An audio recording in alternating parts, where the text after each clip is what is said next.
It's such a treat for me to introduce you all to one of the great mentors of my life, Dr. Ray Peat.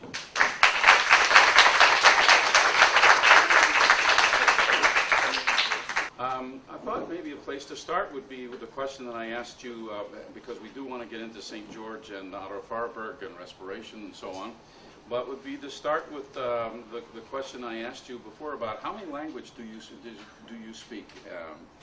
Well, people at a talk in Mexico, a professor introduced me and said that he was fluent in Spanish, and that surprised me because I never thought of myself as being fluent in English even. but at the high altitude, that was 8,500 feet altitude, I think I was more fluent. And you were speaking about your trip and how you got involved with the Russians and CO2. Yeah, in 1968, I took a trip to Russia to meet some of the professors I had been reading the work of, and it happened that most of them were on vacation all summer, and so mostly I've depended on publications. Before 1950, there was quite a bit of Russian literature available in the United States. My parents and grandparents had some old books that I got my introduction to science from these books all the way from 1860 up to fairly recent stuff in homeopathy and natural medicine. And one of the people I ran across who was pretty famous back in 1945 or so was J.C. Bose, who was a Hindu physicist who studied in England, and he invented the radio in the 1890s and was thinking about the connections between the device that he used for receiving radio signals. He demonstrated in the 1890s setting off a bell across the auditorium, and his receiver was powdered metal with an electrical connection, and the radio waves from, for example, just a spark, but he had microwave, millimeter wave transmitters and such, so they were really very sophisticated even for present technology, and he would expose these metal powders to radio waves, and they would cohere and conduct electricity.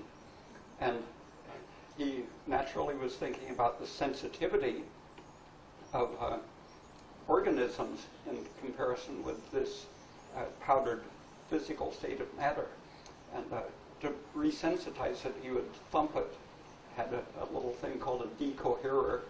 So as soon as it rang the bell, it would thump itself and become sensitive again.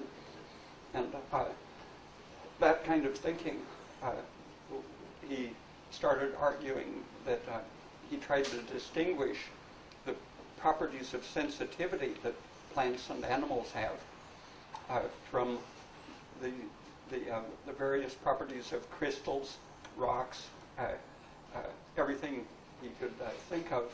And he showed that all of the defining features of life could be found in lumps of metal or rock. And he devised a thing that would give 1,000,000 times amplification, not resolution, but it would show motion amplified by 1,000,000 times. And he could show that very easily you stimulate a nerve and it twitches. Most people don't think of nerves as being analogous to muscles, but they do contract when they're stimulated.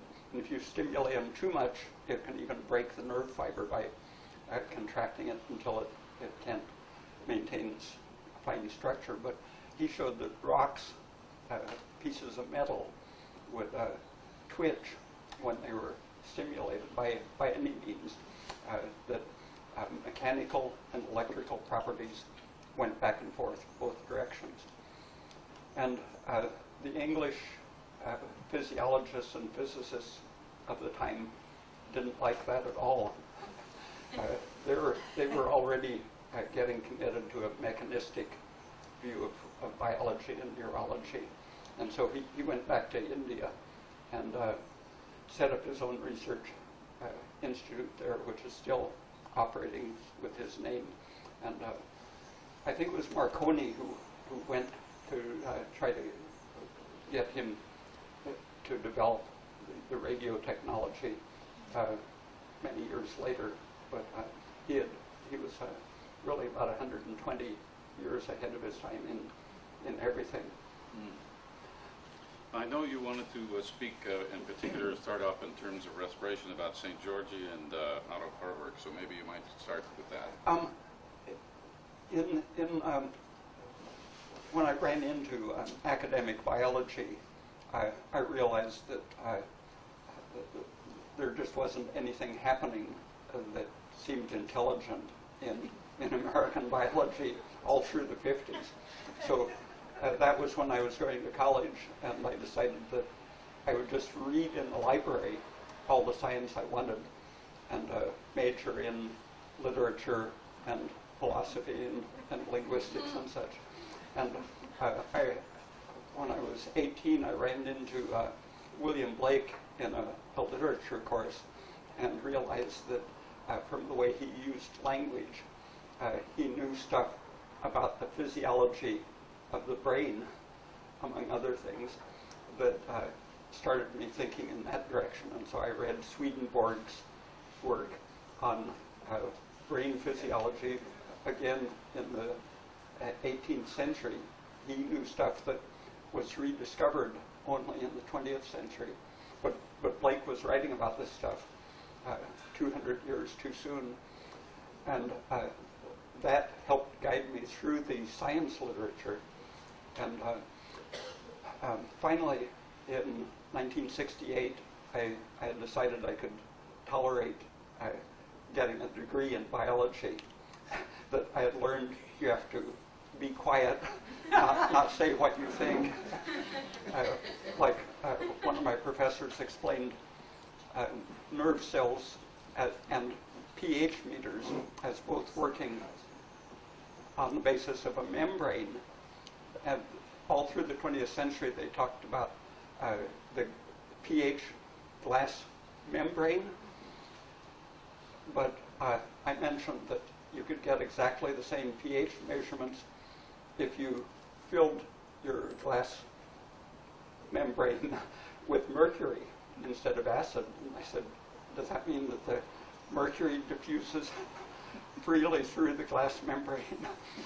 Or that when you put two chambers separated by an airspace, measure the pH on the outside of one and the solution inside another one, does that mean that the protons are diffusing through that airspace?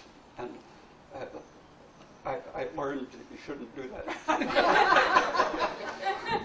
Well, I don't want to digress too much, but that sort of leads into a little bit about your discovery of Gilbert Ling, and which also made a huge difference in my life. My first term in nerve biology, that were leading into a major body of work by Gilbert Ling, who came from China in the 40s, worked with Rafe Gerard at the University of Chicago on Ling was the one that invented the glass microelectrode, and he was the one who knew how it worked.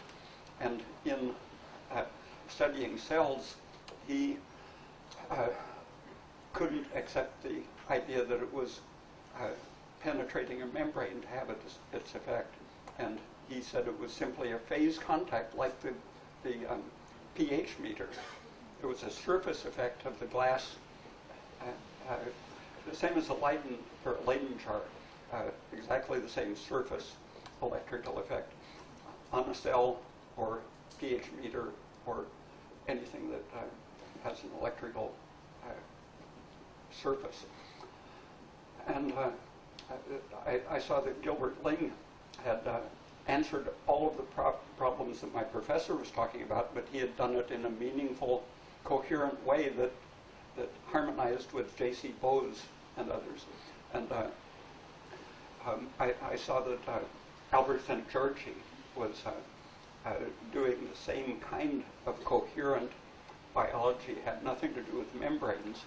Sensitivity was an intrinsic property of the complex of proteins and other molecules and how they interacted electronically.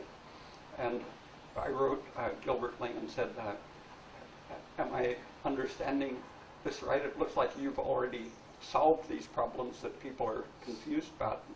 He said, well, the problem is you just don't understand what science is. It's about money and prestige. No. Yeah.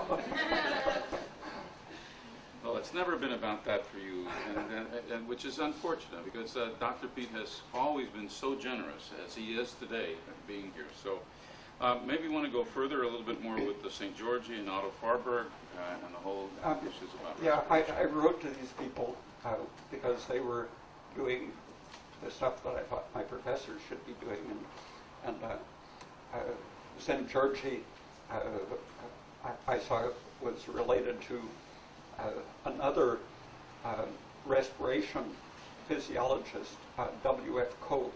You've heard of the Koch reagent, probably the cancer treatment he devised in 1915, 1920, that was based on the quinone system. And the FDA chased him out of the country because they said that that's a toxic molecule and there couldn't be any such thing as a free electron system in a cell. And after he was working in Brazil for years, the ubiquinone coenzyme Q was discovered, that doing exactly what Koch said quinones do in cells. And I saw that St. Georgi had based his whole career on W.F. Koch's work, and Koch had even been a little bit ahead of Otto Warburg in understanding how respiration works in cells. Koch didn't concentrate just on the mitochondria. He saw the whole system as an electronic unit that could be tuned up by such things as the quinones. St. Georgi, applying W.F. Koch's respiration-oriented work, showed that if you put an electron donor of a certain variety into a cell, nothing happened, or an electron acceptor like a quinone, nothing would necessarily happen. But if you put a paired donor and acceptor into the cell would contract, showing that contraction was an electronic, a matter of donating and accepting electrons within a certain voltage range. And Koch had said that this is what controls respiration and all cell functions. Gilbert Ling's backup to that view of how cells work, Gilbert Ling called them the cardinal adsorbents, not just the quinone system, but anything that affects the system in a way that adsorbs to the protein and modifies the way the protein adsorbs other things. And carbon dioxide, calcium, and progesterone were things that Gilbert Ling had worked on. And that started me thinking about what is carbon dioxide, and that led into a whole rethinking of, I guess everyone knows the Henderson-Hasselbalch equation and how bicarbonate is the thing that you focus on to regulate pH and so on. That was all the way from about 1910 up to the present. I think probably A.C. Guyton's textbook of medical physiology, I think probably is still teaching that. But essentially it was shown to be wrong, the whole system of the whole context around the focus on bicarbonate as the regulator of pH and so on. The Brunstad-Lowry acid is the one based on the definition of an acid as a proton donor and the base as a proton acceptor. But there is a whole class of acids and bases which contain no protons. So the theory can't be right. And G.N. Lewis, at the same time that Brunstad-Lowry got their idea accepted, partly because they fit it into a simple reductionist view of chemistry. The Lewis acid looks at electrons, and an electron acceptor is a Lewis acid, an electron donor is a Lewis base. And looking at St. Georgi and W.F. Koch from the context of how acids and bases really work, you see that carbon dioxide is, well, if you visualize the Koch reagent, his most powerful reagent, instead of being a quinone with the double bonded oxygens joined by onto a carbon ring, his reagent that he made by spraying alcohol or methane onto a hot platinum electrode and collecting it in water, which produced a purple dye at a very tiny concentration showing free electrons in the system. His reagent was just a carbon chain with all of the carbons having a double bonded oxygen. And so if you look at carbon dioxide as the shortest Koch reagent, it not only fits into W.F. Koch's view of how respiration works, but it explains that the Lewis acid is the carbon atom with its electrons so pulled away under the oxygens that the carbon atom is a strong electron acceptor. And so it's instantaneously acidic. It doesn't have to form a carbonic acid to be So acidic. as the CO2 goes into solution, it doesn't go through that sequence of the Well, acid. it does eventually, but that doesn't have to do with its acidity. If it happens to hit a protein, it works like W.F. Koch's reagent or ubiquinone. It adsorbs to the protein. Cardinal adsorbent means that it's the one with power over other things, but still it's the whole system. So progesterone, carbon dioxide, potassium, magnesium, other things stabilize the system in a cooperative way. And if you disrupt one of them, it can trigger a release of all of them. And the ones that can put it back together are the powerful cardinal adsorbents. And carbon dioxide and progesterone are in this group of the powerful adsorbents that can restore proteins after they've been excited and disrupted. If you look at the Lewis acid effect, pulling electrons out of the protein system, it's what St. Georgi did with his electron acceptor and donor. You pull electrons out, and if there's a source, the electrons will travel through the protein and change its conformation. And in the process of causing the protein to retract its electrons. Every ionized group is tending to associate with other oppositely ionized things, which in the physiological solution is likely to be sodium or potassium. Those are the main things that are attracted. It's the same thing that works in a water softener, an ion exchange resin. You put the charged resin in your stream of water, and it binds to magnesium or calcium. And if you flush it with a big dose of sodium, you can wash off the more strongly absorbed calcium or magnesium or iron or whatever. And in the cell, people have taken pieces of hair which are obviously dead and have no membrane pumps.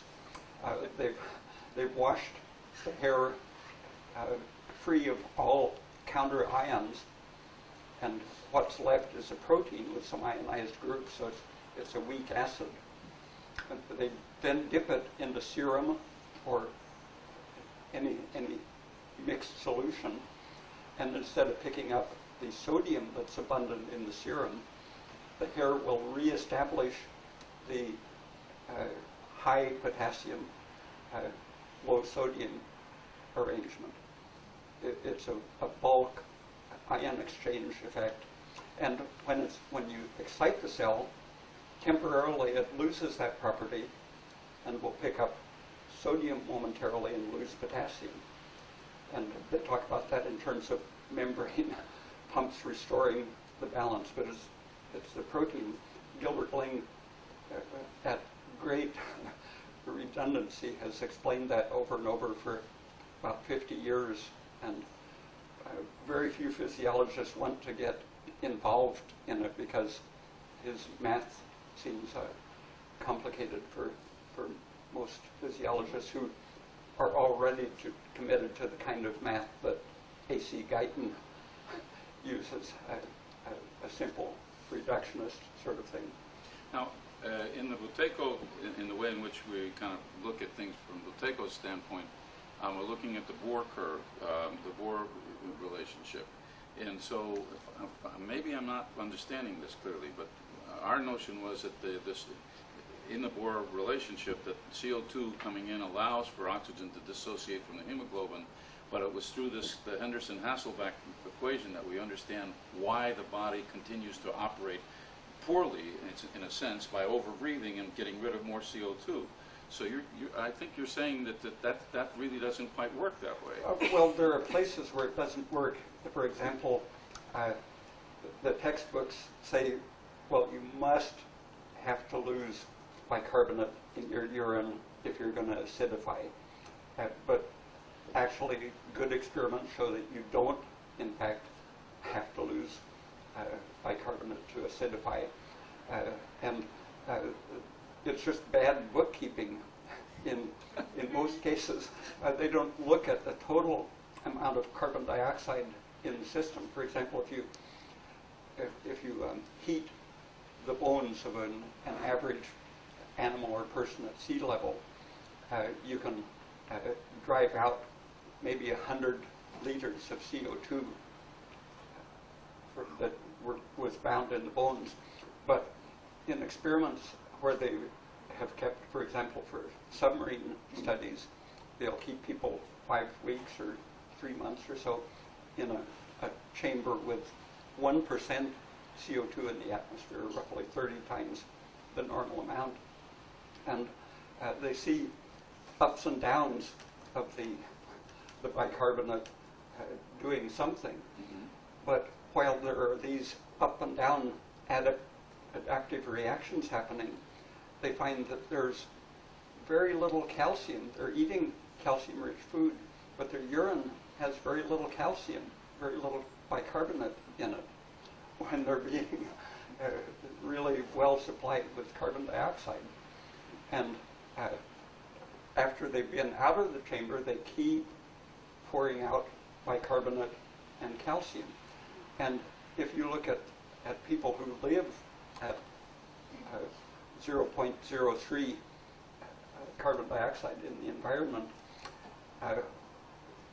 through their whole lifespan, they're doing what these subjects were doing when they came out of the chamber. They're losing calcium in their urine constantly, and their bones and other tissues are chronically getting smaller over the decades. But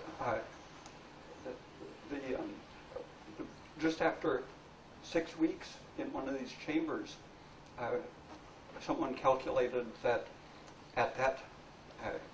under those conditions, it looks as though the bones must be binding 1,000 liters per person, which would mean that you would gain or lose about 8 pounds in or out of the carbon dioxide environment. Now, I know that you had mentioned, for example, well, that's a great story, so maybe you can tell it. I think it relates to this very directly. And I saw that you ought to write a little book which would be called The Naked Mole Rat and the Bats. Oh, yeah. So maybe you could sort of go with that and give your idea of how come that makes such a difference, and maybe the piece about Mexico and the difference between Mexico and and New York City. Yeah, I went to study in Mexico when I was 18, and I had a couple of times in high school I had gone up maybe 9,000 feet, and I found that I was exhilarated. The closer to the top I got, the more energy I had. And my whole summer in Mexico City, I had that same sensation that my brain was clearer and I had more energy. That was there were many things besides that got me personally involved in thinking about respiration. One was that when I would swim, my friends who wanted to go down, see how deep they could go, would take a rock so they would sink quickly. I would just let out a little of my breath and I would sink like a rock. And I was always aware that I apparently, even though I seemed to have a normal amount of fat, I had to sort of struggle to stay afloat. So I figured that I had very dense bones. And I read about a family of mutants who had osteopetrosis, which, if it's an extreme form, it can kill you because the bones close in on the marrow. But this family just had a moderate form, and they lived in chronic respiratory acidosis because they couldn't efficiently expel the CO2 that they made, and so it made their bones become extremely dense. They call it the marble bone disease. Dr. Peat, I'm very interested in this, these experiments or this research that you did with living in environments or being exposed to extra rich carbon dioxide air. I study a therapy that exists in Europe. It used to exist in North America called the Nauheim bath. Are you familiar with the Nauheim bath? The Noheim bath? I write articles on it. I would love to give this to you later. But in these baths, and they're being conducted in Europe for people with heart disease. And so they're immersed in carbon dioxide gas, either in the water or in dry. And it's the most exhilarating experience. I would be elated for 5 days. Yeah, if you have a tank of gas in a big plastic bag, yes. We sometimes sit around watching TV sitting in it. So you do this. That's why I wanted to tell the story of the naked mole rat and the bats, because it's very poignant in terms of exactly what you're talking about. So maybe. Yeah. Okay, so tell me, because I will ask you another question after you're done. In another 1941 publication in the journal Growth, 3 different authors two of them were talking about bacteria, anaerobic, another one about protozoa. And they found that none of the single-celled organisms, even the anaerobes, which can live totally without oxygen, none of them could live without carbon dioxide. If they're making carbon dioxide and you remove it as fast as they make it and don't let them build it up, they can't survive. So that gives you a picture of all of us. It raises the question, what's the ideal amount of carbon dioxide in the environment? The Carboniferous period, where life and evolution were so abundant, had, I think it was 20 times as much carbon dioxide as we have now. And the temperature was pretty stable all through those changes of carbon dioxide. The expansion of vegetation, for example, will reflect infrared light back into space, and so it's sort of like the Earth has a thermostat that will regulate for huge changes in CO2. 30 years ago, they discovered undersea vents that miles down in the dark, the density of organisms, from bacteria through worms and crustaceans, even eels, the life density is 10,000 to 100,000 times too dense to account for by solar energy. They're all getting their energy out of this volcanic stuff. There's one called the Champagne vent, which is exuding streams of liquid, pure carbon dioxide, where these very odd organisms are thriving. Very low oxygen environment, but it says that these primitive organisms love the most carbon dioxide possible. And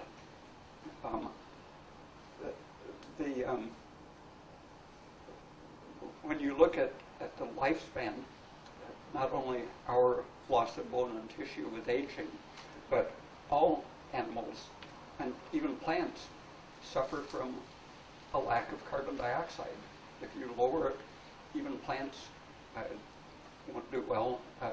Single-celled animals and so on. Quite a few animals have learned how to optimize CO2 in their environment. Salamanders and frogs, for example, will burrow in the mud.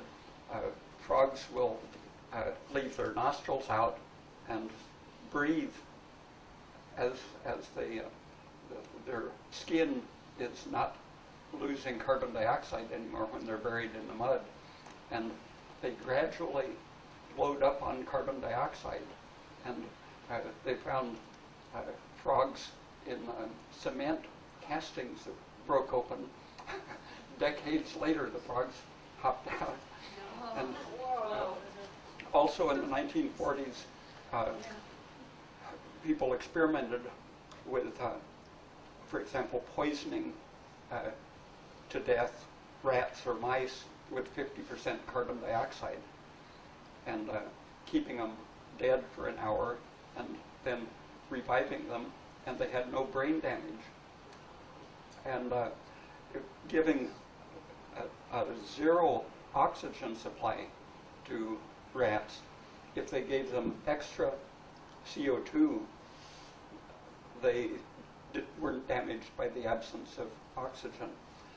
So for us, like the primitive organisms, it's more essential than oxygen.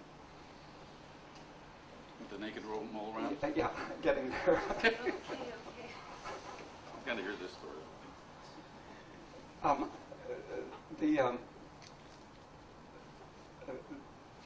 There's a whole, they're all over, all the continents, I think, have variations on these, but they're about the size of a big mouse.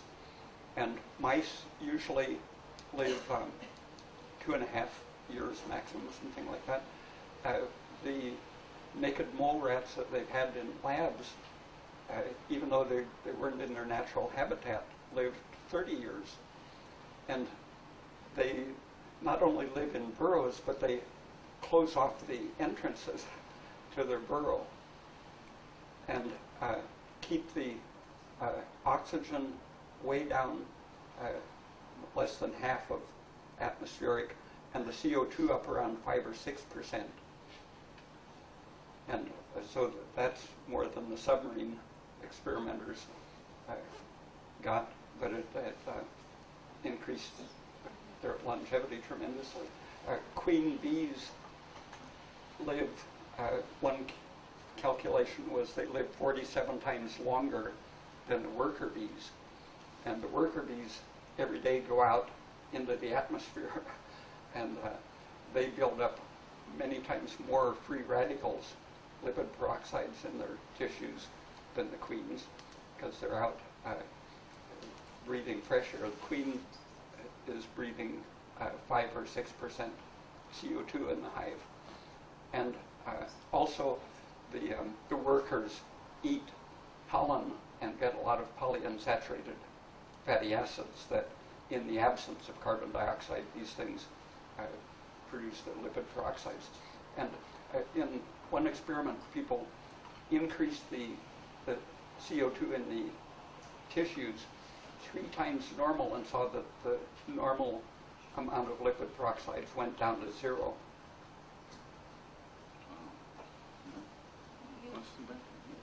Dr. Peat, I have a question for you.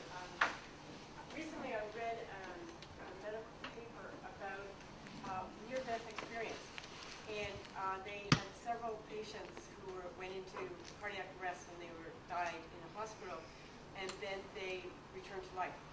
And the only common denominator that they could find between these people was that they had very elevated levels of carbon dioxide. And I'm wondering if you could respond to that. A few people in the last 10 years are starting to, I guess they're discovering it themselves and then looking back at the literature and seeing that carbon dioxide protects not only against free radicals, lipid peroxidation. One group, Koch is the Russian's name, who has done a lot of work on the antioxidant effect of CO2. But quite a few people are now, just the last few years, starting to talk about permissive hypercapnia, where instead of ventilating someone to death, that's the two or three of the most popular ways hospitals kill people, is giving them pure oxygen. When people, for example, aren't getting enough oxygen to the brain, they'll give them pure oxygen and then hyperventilate them. And the idea is to shrink their brain by hyperventilating, because it shuts down the blood circulation to the brain. But if they're dying of a lack of oxygen to the brain, it's not what you want to do. And one of the first experiences I had with carbon dioxide therapy was a person who several times had rushed to the emergency room with stroke symptoms, paralysis, and I think it was called a transient ischemic attack. I told him about the Russian research with carbon dioxide and suggested he drink a Koch when he had those attacks, and that worked for him. And I mentioned that in a nutrition class, and I had said soda water, meaning like carbonated water, but the next week one of the students said that she had interpreted as baking soda in water, which basically the same idea, but she said she gave a spoonful of baking soda to her mother, who had been half paralyzed for 6 months, and 15 minutes after drinking just a glass of baking soda water, the paralysis lifted and stayed away. And that's they're doing that sort of thing now just by not ventilating people to death, as is the typical hospital practice. Wasn't there a time when firemen had CO2 added? Yeah, Yandell Henderson, who he's the one that quoted Friedrich Mischer, the guy who discovered nucleic acids or was one of the early researchers in 1865. Mischer, besides working on nucleic acids, was a person who realized that you could cure shock with carbon dioxide. And Yandell Henderson.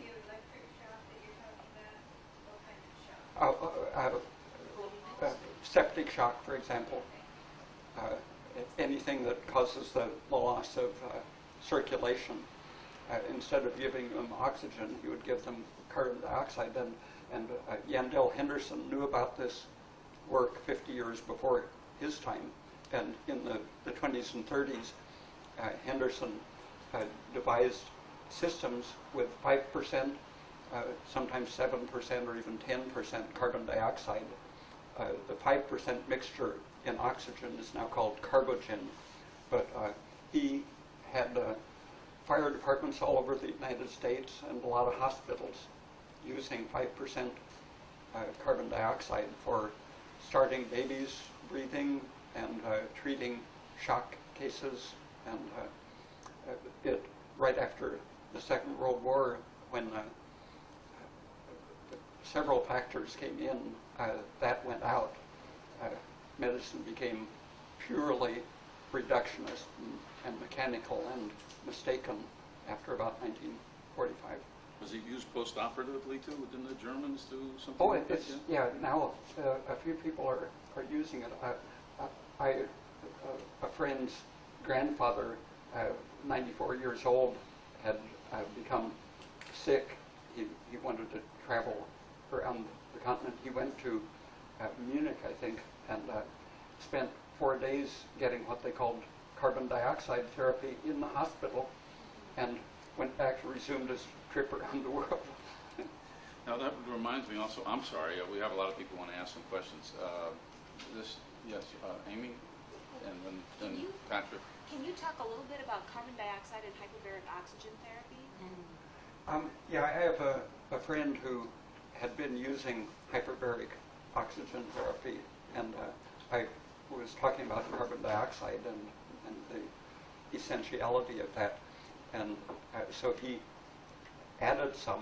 He didn't have good regulators, but he had a cancer patient, was the first one he tried it on with. He had been unable to talk for several weeks because the cancer was very far advanced. And he added a few percent of carbon dioxide to the hyperbaric chamber. And he said the window steamed up, so he couldn't see what was happening, and lost contact with the guy and was afraid he wasn't communicating, so he had anesthetized him. And when he opened the chamber, the sheet around him was saturated with water. It is not only a diuretic, but it caused him to vaporize huge amounts of water, and he could talk as soon as he came out of the chamber. It had taken the edema out of his tumors. Do you have any idea about the mechanism of that, of how carbon dioxide under pressure would work? The same as just increasing the concentration, I think. It just gets it into your tissues faster. But it's, whatever the conditions, it's still going to equilibrate into your bones and other tissues. And all of your tissues go through that adapting process. You'll change the proteins, loading them up with carbon dioxide, and that makes them have a higher affinity for potassium and progesterone and so on. Then that'll induce new protein synthesis to suit the situation.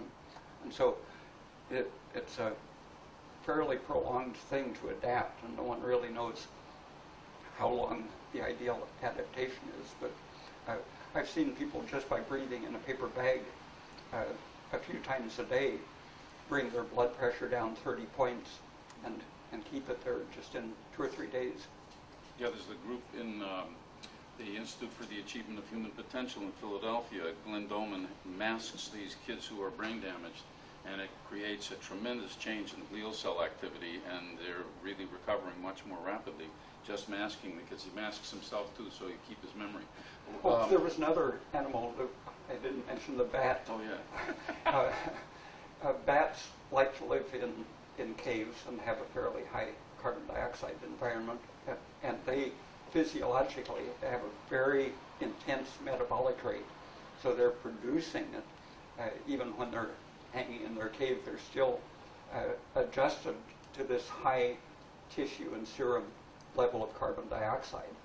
And people have banded them over the years, and someone found a banded dead bat that had been, they didn't know how old it was when they put the band on, but it was banded 42 years previously. It has a physiology of basically a mouse Yeah, that's, yeah. That lives about, what, 2 to 3 years also. Yeah. Bats don't have arthritis either. Bats don't have arthritis. I didn't know that, but once I was carrying a big tank of carbon dioxide, and I was aware that the valve apparatus, if it happened to break, it would be like I was holding a rocket. So I tripped on steps, and as I fell, I knew I didn't want to drop that thing and then knock off the valve, so I went down with it and landed on top of my hands, the weight of my body and the tank. And my hand immediately started swelling and turning blue, and I immediately got a plastic bag and put my hand in a bag of pure CO2. And in 15 or 20 minutes, it looked like a fresh hand, except for some scraped up pieces of skin. And I told that experience to some friends who had arthritis of the knees, and they put their legs in a bag of pure CO2 and relieved the arthritis just in an hour or two. What happened to the mic? Lost the mic. Oh. Patrick? Peat, I have a question as regards the administration of CO2 in infants you mentioned earlier.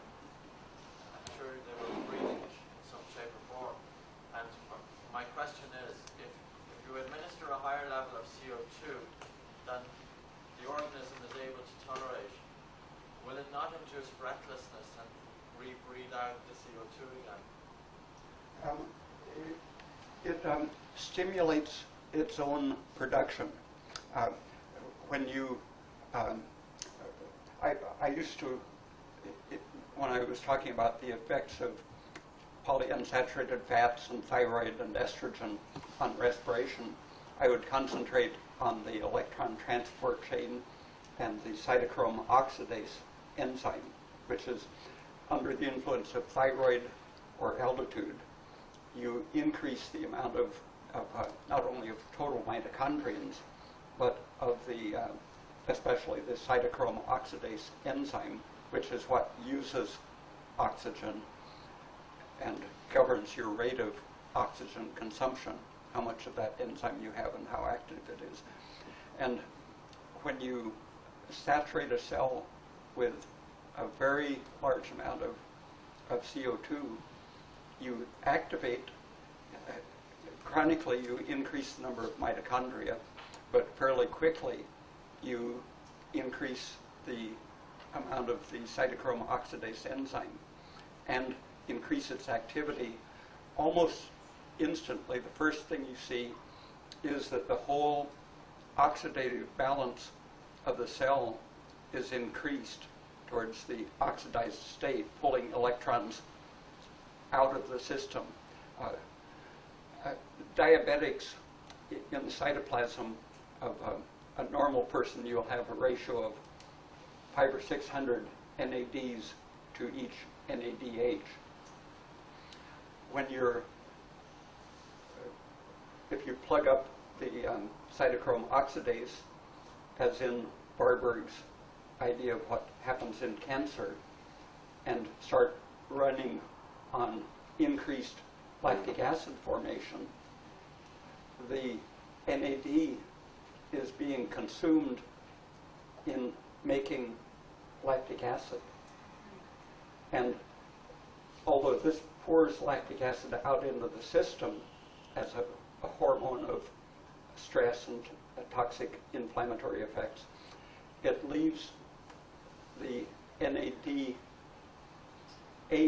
in excess, so that where normal you have a ratio of NAD to NADH of several hundred to 1, a diabetic or a person with cancer has a reduced amount of NAD because the NADH is being increased in forming lactic acid, and the pH inside the cell increases during lactic acid formation.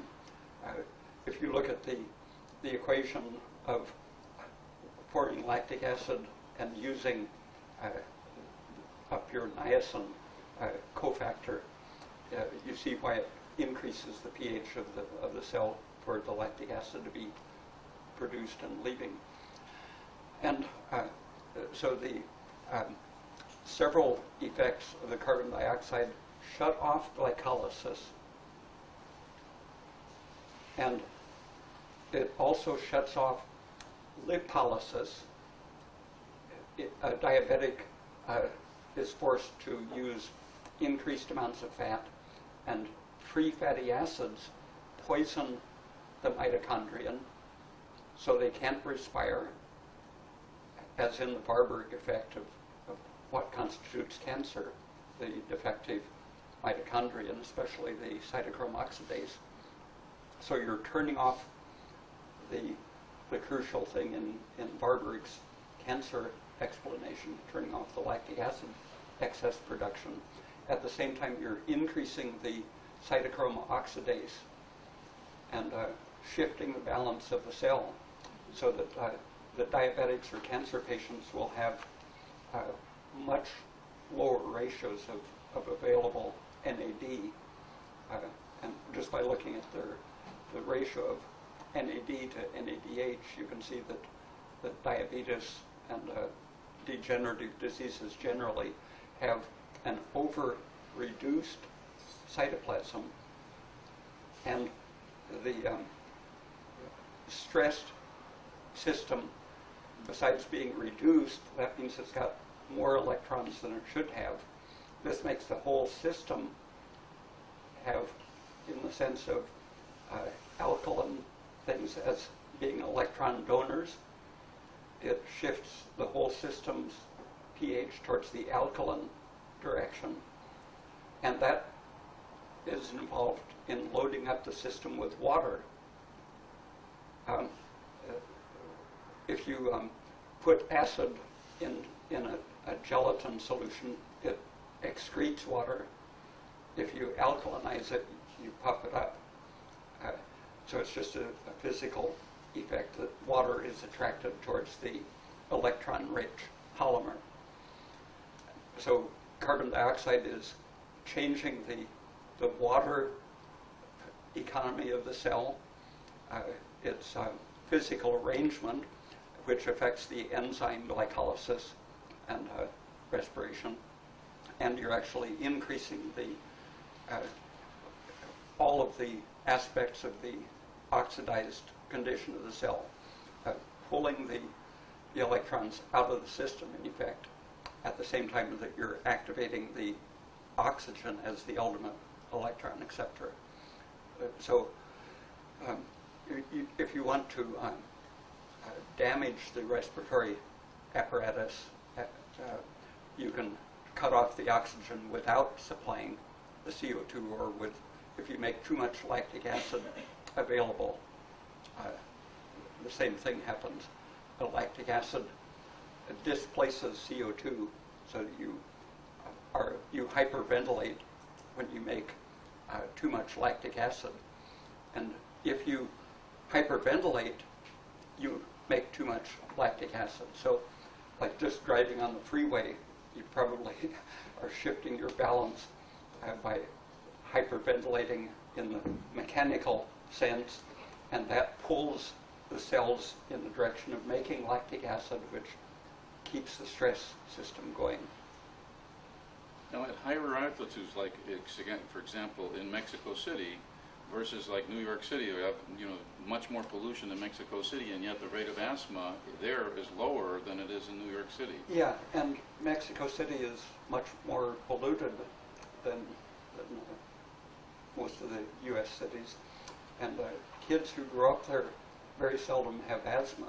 But if they go down to Acapulco, where the air is very clean, coming in fresh off the ocean, a lot of them get asthma attacks going down where there's more oxygen. And the oxygen excess seems to be the big thing. So it's the oxygen excess, not the difference in terms of the tension at the higher levels? Well, yeah, it's the oxygen is pushing the CO2 out of your system. Yeah. Other questions? Yes, thank you. And then you sitting join. in a plastic bag full of carbon dioxide for a while, and I'd like you to explain that process a little more. Benefits of it.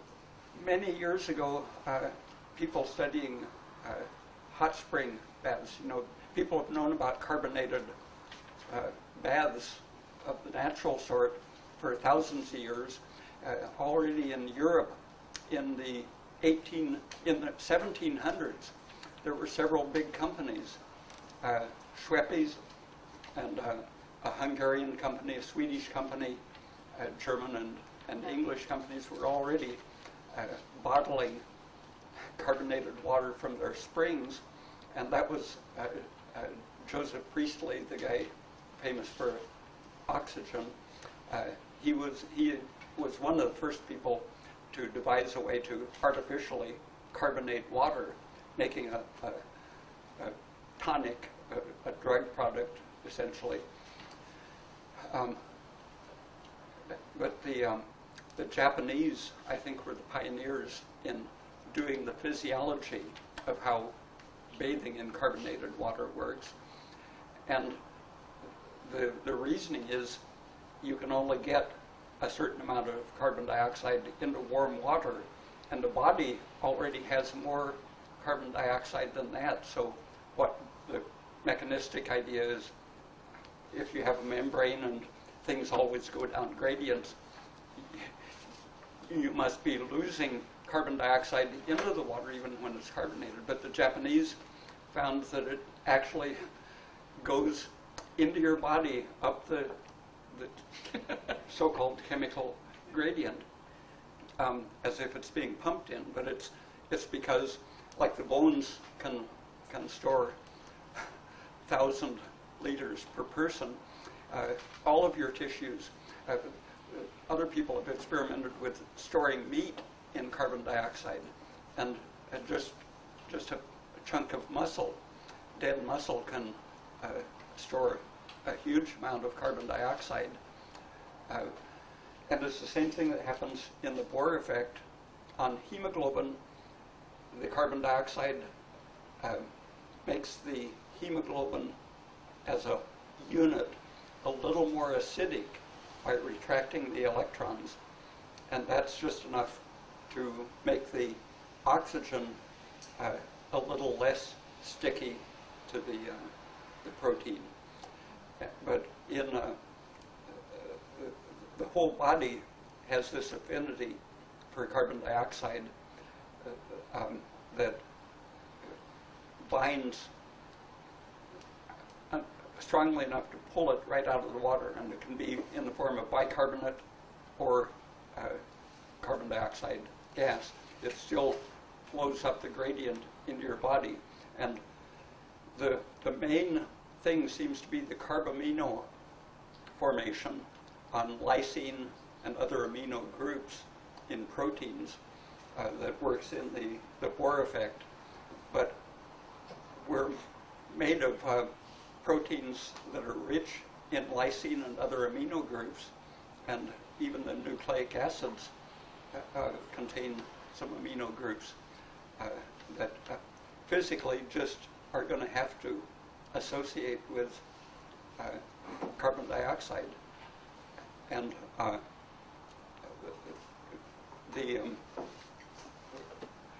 when you look at protein hormones, for example, pituitary hormones, if you really pay attention to a given hormone, like you call it growth hormone or prolactin or whatever, it's really a family of substances, and that their composition will change and their function will change according to how much carbon dioxide that they're exposed to, because all of them have some lysine or other amino containing proteins, amino acids, and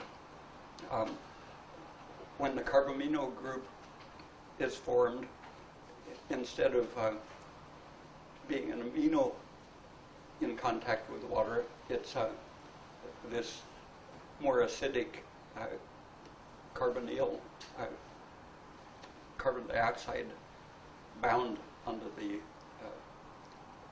amine. And the so-called receptors in the cells that respond to each of these hormones. The hormones change according to the CO2 they've been exposed to, and the receptors also get carbamino groups formed on them. And just a few people have been studying that, but it means that insulin, for example, there's a difference between carbamino, insulin, and plain insulin. They aren't the same hormone, and the so-called insulin receptors are carbonated or not, and they behave very differently. So just looking at the concentration of a simple hormone, you can't interpret it until you know how carbonated the cell is. And then the carbonated hormone is going to be different in relation to the carbonated cell. How do we get ourselves into a plastic bag with carbon dioxide? You can buy just big, like a leaf bag, and just fill it up. Fill it up with the gas? Yeah, you just at a welding shop, you can squeeze all the air out and then fill the bag up. And you have to, it's heavy, you can feel the weight of it.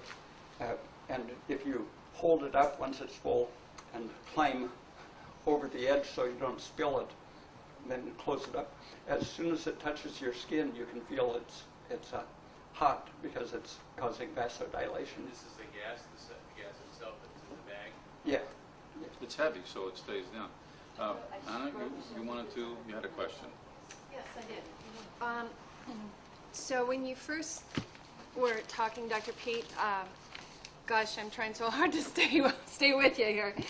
And you mentioned that Henderson-Hasselbalch probably is not a valid theory anymore, and I have used that in my talks about the Buteyko and CO2 and acid. But is it true what you're saying, that it's, am I getting it right, what you're saying is that it's more related to these proteins and the carbaminos?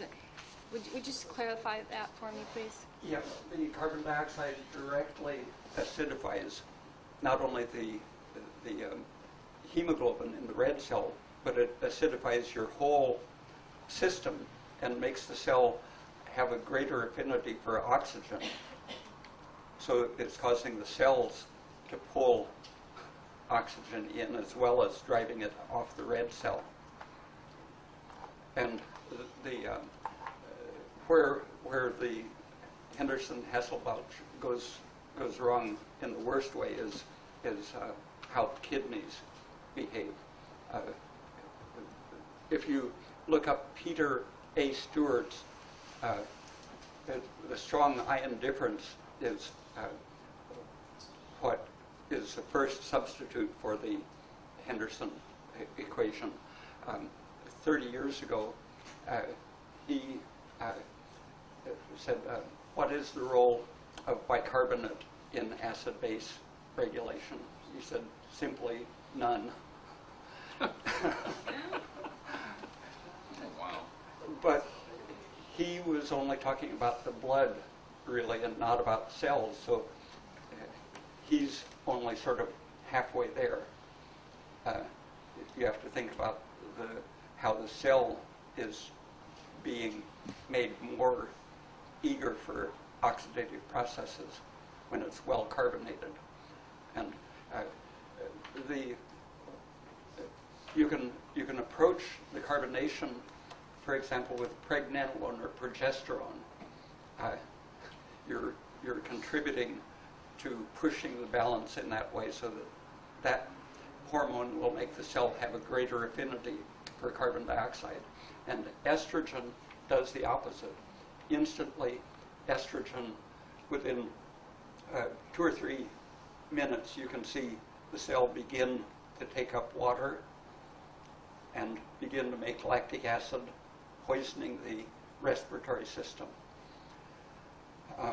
So there's a balance between estrogen and progesterone, and how that pulls water and pulls water out and puts CO2 in.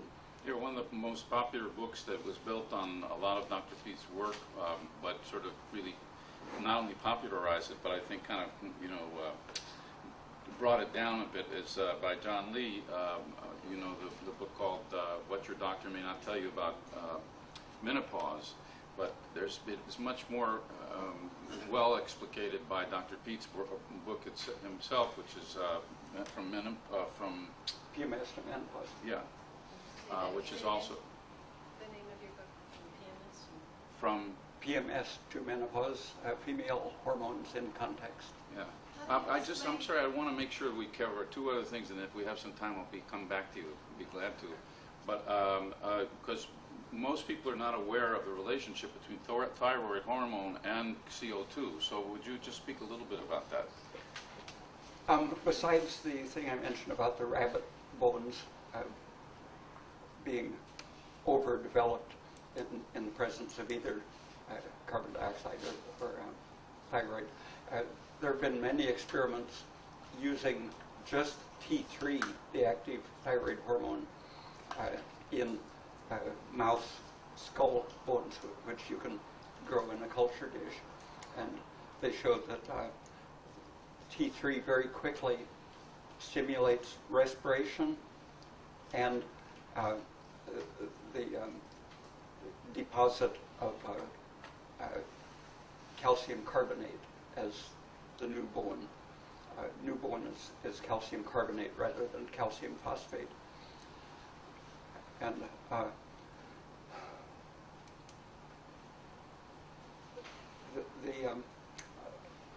as I said, the cytochrome oxidase is what thyroid acts on primarily. So I think its main thing is to increase the production of CO2 and the affinity for oxygen, and that ends up suppressing lactic acid formation and doing the opposite of what estrogen and polyunsaturated fats do to your respiratory system. Oh, and one other whole system that I didn't mention that causes biochemical hyperventilation, in other words, the production of lactic acid instead of carbon dioxide, is the endotoxin, or lipopolysaccharide, from bacterial activity in the intestine. Under stress, the circulation to the intestine is reduced and it becomes more permeable, more endotoxin gets into the bloodstream, and once it gets past the liver, it releases the inflammatory cytokines, nitric oxide and tumor necrosis factor and such, that work with estrogen as an anti-respiratory adaptation. And anything that slows your liver function, such as low thyroid, will let more endotoxin get in your bloodstream and let more estrogen remain there.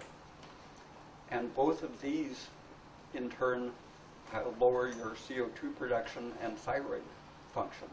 And so it can be a vicious circle that starts just with stress or eating something wrong. Go ahead. Then how do you explain the protective mechanism for, they've done studies on rats and they show that estrogen has a great protective mechanism for the brain to maintain a healthy brain in rats. Estrogen? Well, Rats that receive estrogen have much healthier brains than ones that don't. in the 50s and 60s, there were studies in which estrogen or insulin would be given to one group, and while they measured brain metabolism and growth, and they saw that either estrogen or insulin would stop brain growth completely, where by lowering blood sugar was what they were studying at the time, but estrogen lowers oxygen availability and insulin lowers glucose availability, and so those are essential for brain growth. And But it makes the rats smarter. no, Makes the old rats smarter given estrogen. well, no, what it does, the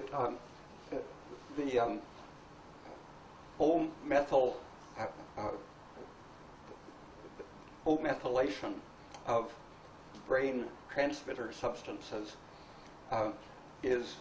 this process is blocked by estrogen, so that you accumulate, it acts like an adrenaline or brain transmitter accumulator.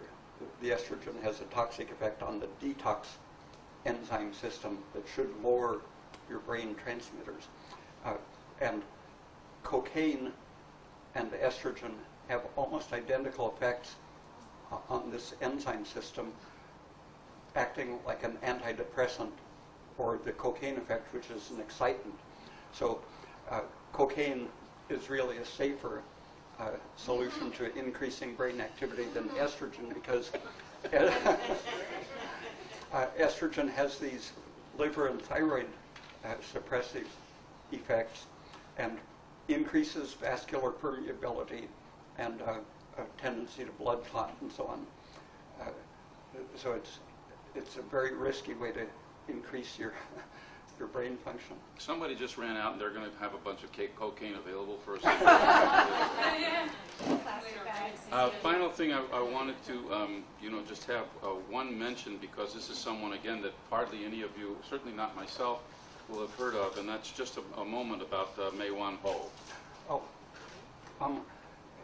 she has a website, ISIS, but if you look up her name, MAEWANHO, she, for example, has put worms under a geological polarizing microscope and demonstrated that you can see coherent polarization streams through the worm.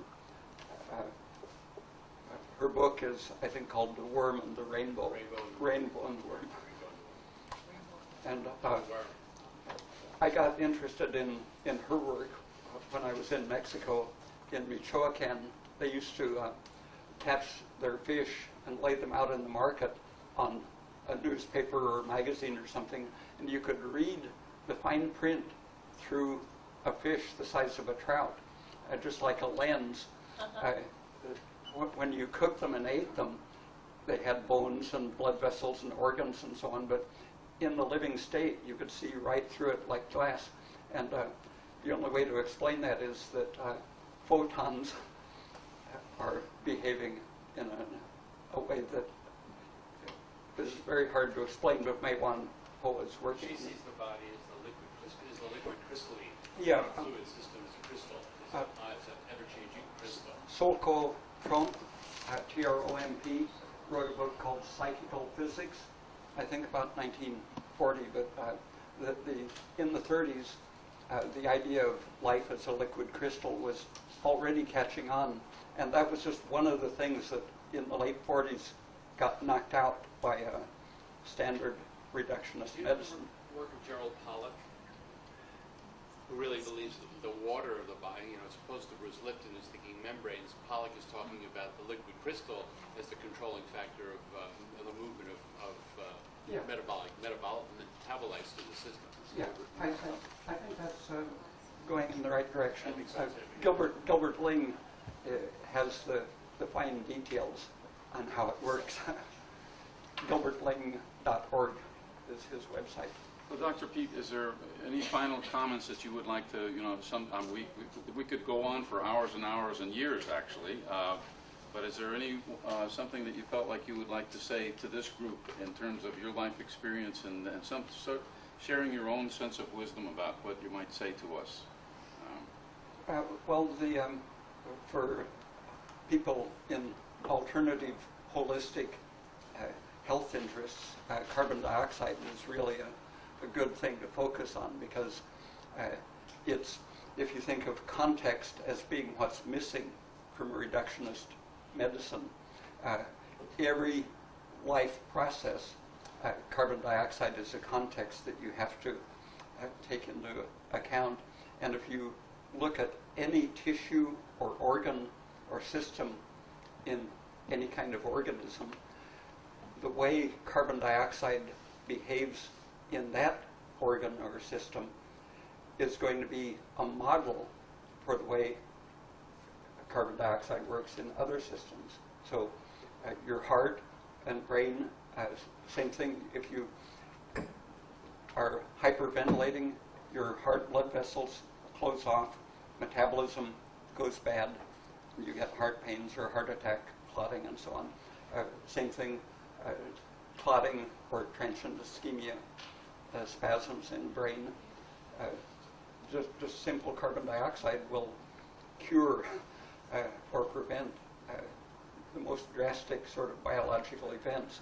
And thinking of it as the context for interpreting physiology across organ systems, you have a good defense against the basically silly arguments that the standard medical people make against thinking physiologically, because their physiology is always applicable only up to a certain limit in a very narrow range.